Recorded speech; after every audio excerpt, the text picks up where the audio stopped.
Friends, welcome to my channel history Mantra. और आज की वीडियो में हम राजपूतों की उत्पत्ति से जुड़े इतिहास लेखन पे चर्चा करेंगे। पूर्व मध्यकाल तथा मध्यकाल में हमें राजपूतों का उल्लेख मिलता है। इससे पहले हमें क्षत्रियों का उल्लेख जो है मिलता है। पूर्व मध्यकाल तथा मध्यकाल में हमें बहुत सारे सोर्स मिलते हैं जिनमें राजपूतों का उल्लेख है।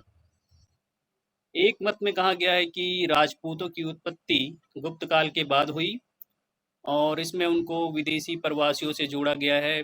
उसके साथ ही उनकी उत्पत्ति को जो है अग्निकुल मिथक से जोड़ दिया गया है। इसके अलावा उनको जो है क्षत्रिय कुल का बताया गया है। कुछ विद्वान इनको मध्य एशियाई प्रवासी बताते हैं, लेकिन यह विचार भी काफी विवादित है। राष्ट्रवादी इतिहास लेखन में राजपूतों की उत्पत्ति स्वदेशी बताई गई है। विभिन्न प्रकार के ऐतिहासिक तथा साहित्यिक रचनाओं में राजपूतों के सैनिक एवं शौर्यपूर्ण गुणों को बार बार प्रस्तुत किया गया है। राजपूतों की उत्पत्ति को विद्वानों ने खजर नामक जाति से उत्पन्न बताया है, जो कि हूणों के साथ भारत में आई। इस मत का समर्थन सबसे पहले कैंपबेल और जैक्सन जैसे विद्वानों ने किया। बाद में आरजी भंडारकर, आरपी त्रिपाठी जैसे विद्वानों ने भी जो है इस बात की पुष्टि की, लेकिन इस विचार को ज्यादा मान्यता नहीं मिल पाई, क्योंकि खजर नामक किसी विदेशी जाति का भारतीय स्रोतों अथवा विदेशी साक्ष्यों में जिक्र नहीं मिलता है। सीवी वैद्य, जीएस ओझा और दशरथ शर्मा जैसे विद्वान गुज्जर प्रतिहारों को भारतीय मानते हैं, देशज मानते हैं।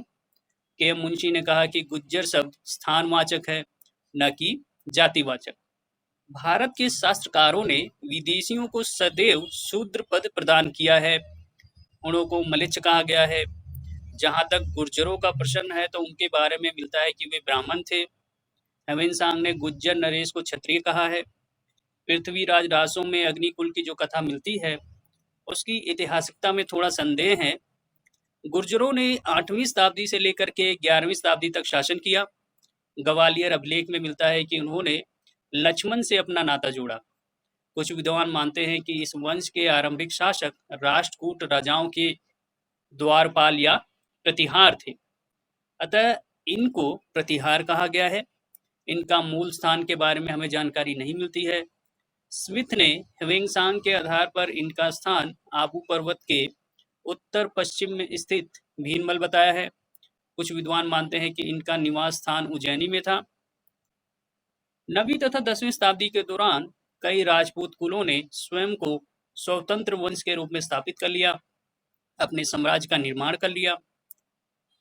पूर्व मध्यकाल में कई ऐतिहासिक परिवर्तन हो रहे थे और कई परिवारों ने स्वयं को शाही सत्ता के साथ जोड़ लिया।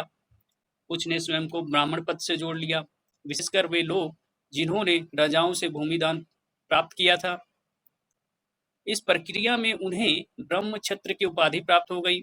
ये ऐसा विशेषण था जिसमें वे स्वयं को ब्राह्मण या क्षत्रिय वंशज के रूप में बताते थे अथवा ब्राह्मण होकर क्षत्रिय कर्म करते थे। प्रायद्वीपीय भारत में ऐसे वंश रहे हैं। पूर्व मध्यकाल का जो दौर है उसमें सामाजिक गतिशीलता के भी प्रमाण मिलते हैं। कबीलाई कुलों पर कब्जा करने के बाद उनके द्वारा क्षत्रिय उपाधि के प्रयोग का उल्लेख हमें मिलता है। राजस्थान से प्रमाण मिलता है कि राजपूत बनने से पहले वे मुखिया तंत्र या कुलीन तंत्र का भाग थे। हालांकि इसके ज्यादा प्रमाण नहीं मिलते हैं और जो प्रमाण हमें मिलते हैं ज्यादा निश्चित नहीं है। इन क्षत्रियों का जाति समाज के बाहर के लोग जिन्हें कबीलाई कहा जाता था, इनके साथ भी जो है संबंध था। इन कबीलाई लोगों में पुलिंद, शबर, मीणा, मेद व अहिर प्रमुख हैं। इन समूहों ने क्षत्रियकरण की प्रक्रिया में अपना सहयोग दिया या राजत्व के साथ इनका भी कुछ संबंध रहा होगा।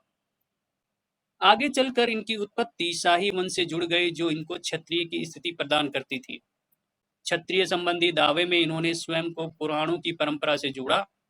इन्होंने अपने वंशावली को सूर्यवंशी या चंद्रवंशी नायकों के साथ जोड़ने का प्रयास किया। ये नए क्षत्रिय कहलाए। हालांकि इनका पुराणों में उल्लेख नहीं है। पहले के समय में राजवंशों ने बिना जातीय पहचान के शासन किया था, क्योंकि उनके नेतृत्व के गुणों को स्वीकृति प्राप्त थी। किंतु अब जो शासन कर रहे थे उन्होंने स्वयं को क्षत्रिय के रूप में जो है घोषित किया। चारण परंपराओं में 36 राजपूत कुलों का उल्लेख मिलता है, किंतु स्रोतों में यह सूची जो है बेमेल है। ये स्रोत है कुमारपाल चरित्र एवं वण रत्नागर। इन राजपूत कुलों में 4 विशेष स्थिति का दावा करते हैं।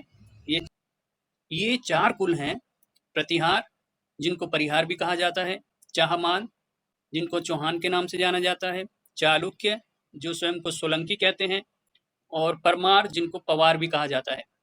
माना जाता है कि राजस्थान के आबू पर्वत पर किए गए यज्ञ से ये उत्पन्न हुए। राजपूतों की उत्पत्ति के बाद अग्निकुंड कथा का निर्माण किया गया। इस कथा में मिलता है कि ऋषि वशिष्ठ के पास कामधेनु गाय थी, जो हर इच्छा की पूर्ति करती थी। इसे ऋषि विश्वामित्र ने चुरा लिया। अब वशिष्ठ ने अपनी गाय को वापस पाने के लिए आबू पर्वत पे यज्ञ किया। इस यज्ञ से एक नायक निकल करके आया और इसने कामधेनु गाय को वापस वशिष्ठ को ला करके दे दिया।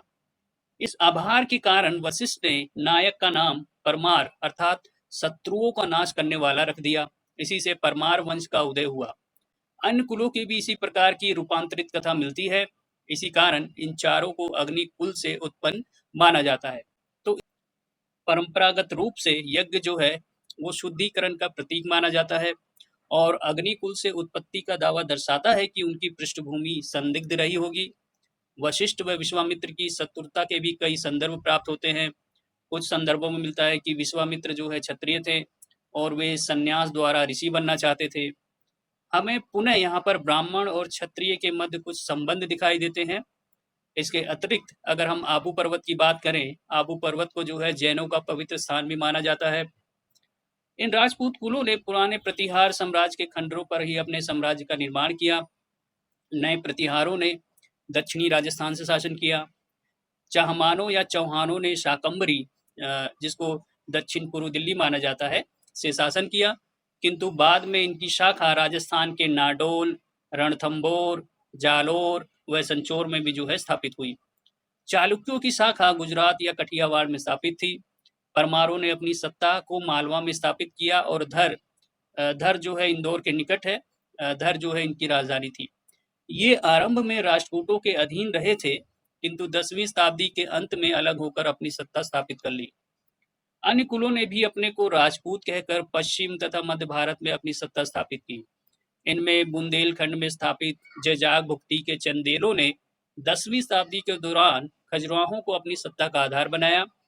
इनमें अरबों से लड़ने वाले मेवाड़ के गुहिल भी थे, जिन्होंने अपनी ब्राह्मण पहचान को सूर्यवंशी क्षत्रिय में रूपांतरित कर लिया।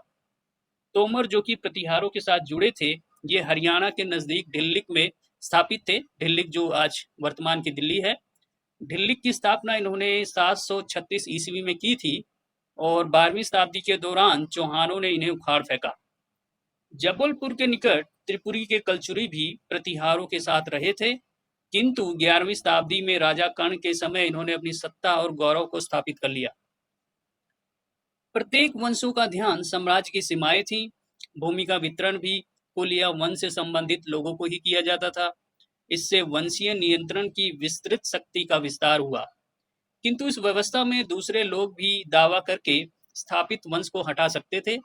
वंशीय संबंधों को विवाह द्वारा मजबूत बनाया जाता था और यह सामान्य व्यवहार था। 9वीं शताब्दी के बाद से नियंत्रित क्षेत्रों को 84 गांव की राष्ट्र इकाई के रूप में भी संबोधित किया गया है। यह भेंट कर तथा वितरण की व्यवस्था से जुड़ा हुआ था। प्रत्येक इकाई की घेराबंद बस्ती थी, प्रशासनिक केंद्र था तथा स्थानीय उत्पाद के बाजार भी जो है हमें यहाँ दिखाई देते हैं। अपने स्तर को बनाए रखने के लिए आवश्यक था कि निरंतर भूमिदान दिया जाए, नए क्षेत्रों की प्राप्ति की जाए, धावे किए जाएं और जो भी स्रोत वगैरह इनको मिले उनको जो है पुनर्वितरित किया जाए। इन विभिन्न वंशीय शाखाओं की अपनी समस्या भी थी। इसी कारण इन्होंने मुख्य शाखा के नाम से शासन किया, किंतु वे मुख्य तौर पर वास्तविक वंशज नहीं थे। किंतु मुख्य शाखा और सहायक शाखा के मध्य आपसी राजत्व समझौता रहा होगा। ये सभी मुख्य शाखा से होने का दावा करते थे, किंतु इनकी वंशावली शंका उत्पन्न करती है। राजपूत शाखाओं की उत्पत्ति, मिथक, स्थान व समय ये सब भिन्न भिन्न है। सेवा के बदले अनंत काल तक भूमि दान प्राप्त करने वाले उच्च अधिकारी भी स्वयं को राजकीय घराने से जोड़ सकते थे। यह एक प्रकार से शक्ति स्थापित करने का स्वीकार्य तरीका था। क्षत्रिय होने के अलावा स्वयं को शासकीय घराने से जोड़ना महत्वपूर्ण था, खासकर ऐसे लोगों के द्वारा जिनका कोई राजसी इतिहास नहीं था, ना ही कोई आर्थिक आधार था। इस कारण ऐसा दावा उनके लिए स्वयं को स्थापित करने का एक प्रेरणादायक साधन बन गया। परिणाम स्वरूप राजस्थान व मध्य प्रदेश में ऐसा दावा जोर पकड़ता गया। यह भी स्पष्ट होता है कि राजपूत साम्राज्य में साधनों पर कोई केंद्रीय नियंत्रण नहीं था। राजपूत वीरता के दावों में उन्होंने किसी राक्षस से युद्ध कर साधनों पे नियंत्रण नहीं किया, बल्कि कामधेनु गाय को ला कर ऋषि वशिष्ठ को सौंप दिया। राजपूत प्रक्रियाओं में हमें भूमिदान, ब्राह्मण बस्ती, राजस्व कर, व्यापार मार्ग, दरबार में संस्कृत संस्कृति के प्रयोग का प्रमाण मिलता है। महत्वपूर्ण है कि जो क्षेत्र अब तक वीरान थे, वहां पर हमें नए राजवंशों के उदय का प्रमाण मिलता है। राजपूत उत्पत्ति की जो प्रक्रिया है, उसमें हमें एक गतिशीलता दिखाई देती है। धीरे धीरे जो है इन्होंने अपने साम्राज्य का निर्माण किया। साम्राज्य के निर्माण करने के बाद जो है अपनी वंशावलियों का निर्माण किया। स्वयं को जो है पौराणिक जो नायक हैं, स्वयं को जो है इन्होंने पौराणिक नायकों के साथ जोड़ने का प्रयास किया। अपने को सूर्यवंशी, चंद्रवंशी जो नायक हैं उनके साथ जोड़ने का प्रयास किया।